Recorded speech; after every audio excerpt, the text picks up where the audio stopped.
Hello guys, আসসালামু আলাইকুম। আমি অর্নামিন আপনাদের জন্য নিয়ে এসেছি আজকে একটা মজাদার রেসিপি। তো চলুন শুরু করা যাক। আমি এখানে আলুগুলোকে খোসা ছাড়িয়ে ভালো মতো কেটে নিচ্ছি এবং এগুলোকে এখন ধুয়ে নিচ্ছি। এগুলোকে ভালো মতো ধুয়ে এরপর আমি রেখে দিচ্ছি এক সাইডে। আর এখানে আজকে চিকেন ফ্রাইও বানাবো।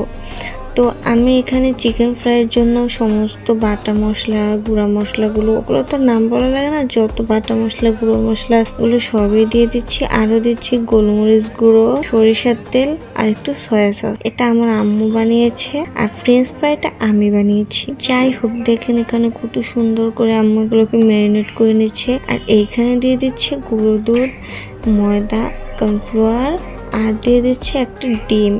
এবার এগুলোকে ভালো মতো মিশিয়ে ম্যারিনেট করে রাখছে কিছুক্ষণ, দেন এগুলোকে ভাজবে। এই চিকেন ফ্রাইগুলো খেতে অনেক বেশি মজা হয়, আপনারা ট্রাই করে দেখতে পারেন। এবার এগুলোকে আম্মু ভাজা শেষে তুলে নিচ্ছে একটু একটু করে। আর এইখানে আমি আলুটাকে প্রস্তুত করে নিচ্ছি।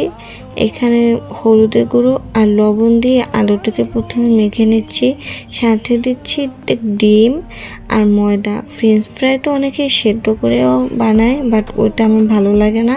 আমি এইভাবেই বেশি খেতে পছন্দ করি। একদম সহজ প্রসেসে বানানো সম্ভব এটা।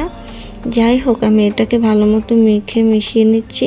দেন এগুলোকে আমি হালকা তেলে ভেজে নেব।